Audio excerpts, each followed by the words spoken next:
반갑습니다. 12월 22일 화요일 큐티 스케치 시간입니다. 오늘 본문은 베드로전서 5장 8절부터 14절까지의 말씀입니다. 오늘 본문은 이렇게 시작합니다. 근신하라 깨어라 너희 대적 마귀가 우는 사자같이 두루 다니며 삼킬 자를 찾나니 너희는 믿음을 굳건하게 하여 그를 대적하라. 이는 세상에 있는 너희 형제들도 동일한 고난을 당하는 줄 알미라. 오늘 본문은 이제 베드로전서의 마지막 내용이 되겠습니다.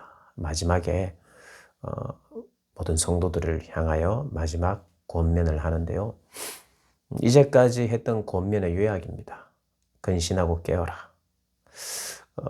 너희를 속이는 존재가 있다. 너희를 공격하는 존재가 있다. 그는 사단인데 우는 사자처럼 삼킬 자를 찾고 있다고 말합니다. 사단은 정말 다양하게 우리를 공격합니다. 공격하는 이유는 우리를 넘어뜨리기 위함이에요. 우리가 정말 하나님을 따르고 신앙을 붙잡고 살아가는 것을 포기하도록 만드는 거죠. 그게 궁극적인 목표입니다. 하나님의 백성을 자기 백성 만드는 게 궁극적인 목표예요.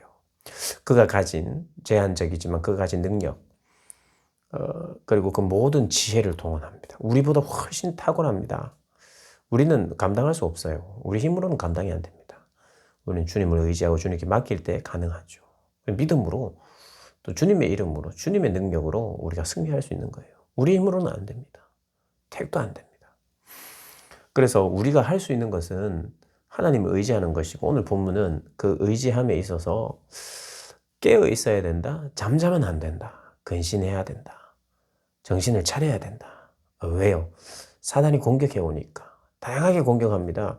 우리를 핍박과 고난으로 육체적으로 힘들게 하고 경제적인 어떤 손해를 보게 하고 여러 가지로 우리를 핍박하는 핍박도 있지만 핍박뿐만 아니라 우리를 달콤한 유혹으로 또 회유로 찾아옵니다. 그래서 천사를 가장한 모습으로 오기도 해요. 굉장히 익숙한 삶의 자리에서 우리를 속입니다. 그래서 계속해서 속이는 존재이기 때문에 그리고 우리의 믿음을 약해지도록 만드는 존재이기 때문에 당근이나 채찍이나 하여튼 다양한 방법으로 결국 속이는 거짓의 아버지예요. 거짓의 아비. 그의 가장 주특기는 속이는 겁니다. 이 선악을 알게 하는 나무 열매를 너희가 먹으면 너희가 하나님처럼 눈이 밝아질 것이다. 거짓말입니다. 항상 거짓으로 우리에게 도전해와요. 그래서 깨어있으라는 거예요. 정신만 차리면 됩니다. 정신을 차려서 이것이 속이는 영으로부터 오는 것이구나. 내 삶에서 나타나는 모든 감정, 이해, 판단 이 모든 것이 어디로부터 왔는지를 깨어있으면 분별이 돼요. 사단으로부터 왔으면 그건 거절하면 됩니다. 그냥 끝이에요. 그럼 이깁니다. 근데 그것이 어디로부터 왔는지 모르고 정신을 차리지 않고 그냥 흘러가는 대로 살면 다 쓰러집니다. 다 넘어집니다. 오늘 그 이야기를 하는 것이에요. 어찌하든지 우는 사자처럼 너희를 삼키려고 한다. 신앙을 뺏어가려고 한다. 속으면 안 된다. 속으면 안 되는 거예요. 우리를 속입니다. 예수 믿어서 고난받는데 고난밖에 더 있겠느냐. 고난으로 시작해서 고난으로 끝장이지 않느냐. 한 번밖에 없는 인생인데 그냥 눈 한번 감고 고난을 회피하고 너를 위해서 살아라. 너를 위해서 살아. 너의 만족을 위해서. 그러면 나를 위한 것 같아요, 그게. 나를 위해서 살면 나를 위한 것 같잖아요. 근데 절대 그렇지 않고 나를 위해서 살면 살수록 불행해집니다. 누구를 위해서 살아야 되냐? 주를 위해서 살아야 돼요. 죄가 가져온 방향성이 자기를 위해서 살도록 죄가 우리를 바꿔놨어요. 속였어요. 사단이 아담에게부터 속였던 방식이에요. 네가 선택해라. 네 마음대로 해라. 왜 하나님의 말을 듣느냐입니다. 그래서 세상에 계속해서 우리를 속이죠. 그러면 그게 맞는 줄 알고 그렇게 살아가는 거예요. 정신을 차리지 않으면 그 말이 맞는 것 같고 정신을 딱 차리고 있어야 내가 사단의 속삭임에 넘어져서는 안 됐구나. 그렇게 하는 거예요. 그래서 고난에서 고난으로 시작해서 고난으로 끝나는 불행한 인생이 아니라 오늘 본문은 이렇게 진리를 이야기하는데 잠깐 고난이다. 고난이 잠깐이다. 한 번 고난은 영원한 고난이 아니야. 사단은 그렇게 속이는데 잠깐의 고난 당한 너희를 친히 온전하게 하시는 분이 있다는 거예요. 의뢰외야 핍박을 받고 고난을 받는 게 이게 잠깐이라는 거예요. 그리고 그 핍박을 통해 오히려 그 고난을 통해 너희를 온전하게 한다는 겁니다. 그리고 너희를 굳건하게 하고 강하게 한다는 겁니다.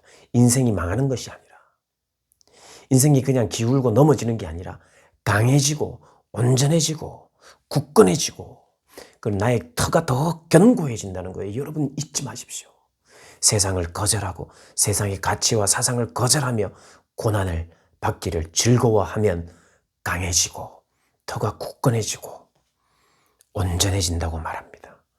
그래서 사단에게 속으면 안 돼요. 고난을 당하면 내가 약하고 고난을 당하면 힘이 빠지고 살맛이 없고 그렇게 될 것 같은데 그렇지 않아요. 우리 주님이 우리를 더 강하게 만드신대요. 믿으십니까? 이걸 믿는 게 신앙입니다. 속으면 안 돼요. 깨어 있기만 하면 괜찮습니다. 잠자고 그리고 그걸 속이는 자의 소리를 분별하지 못하면 넘어가는 거죠. 그래서 근신하고 깨어라. 너희 대적 마귀가 우는 사자처럼 삼킬 자를 찾는다고 말하는 거예요. 오늘도 오늘 하루 우리 삶 속에서도 삼킬 자를 찾고 있다는 걸 꼭 기억하십시오. 고난이 그냥 고난으로 끝나는 게 아니라 고난이 영광이요. 영광, 장차의 영광과 비교되지 않는 거라고 진리는 이야기예요. 우리를 견고하게 하고 강하게 하실 그 주님을 의지하고 그렇게 사십시다. 오늘 그러면서 마지막에 13절, 14절 이렇게 이야기합니다. 택하심을 함께 받은 바벨론에 있는 교회가 너희에게 무난하고 내 아들 마가도 그러하니라. 바벨론에 있는 교회래요. 바벨론은 예전에 다니엘이 포로로 살았던 곳이잖아요. 근데 성경이 말하는 이 신약 성경에서 특별히 말하는 바벨론은요, 세상을 이야기합니다. 세상. 이 교회는 세상 안에 있다. 세상 속에 있다. 세상 속에서 산다. 그러니 고난이 있지만 내 터는 더 견고해진다. 하나님의 나라는 더 견고해진다. 택하심을 받은 세상에 있는 우리는 세상을 사는 사람들이에요. 세상과 결별하고 세상 밖에서 사는 사람들이 아니라 세상 안에 교회가 있어요. 그리고 핍박과 고난을 견디면서 교회는 교회다워집니다. 더 정결해집니다. 더 강해집니다. 온전해집니다. 그래서 교회 공동체에 딱 붙어 있어야 돼요. 함께 지어져 가는 곳입니다. 잊지 마시고 어떤 고난이 와도 이 고난이 나를 넘어뜨리거나 쓰러뜨리거나 약하게 만들거나 괜히 내가 이렇게 신앙생활을 한다고 내가 이렇게 고난을 받는구나 그렇게 생각하셔서는 안 돼요. 속임입니다. 잠깐일 뿐이라고 말합니다. 꼭 기억하시고 고난을 감수하면서 진리를 지키며 살아가는 우리 모든 분들 되시기를 주님의 이름으로 축복합니다.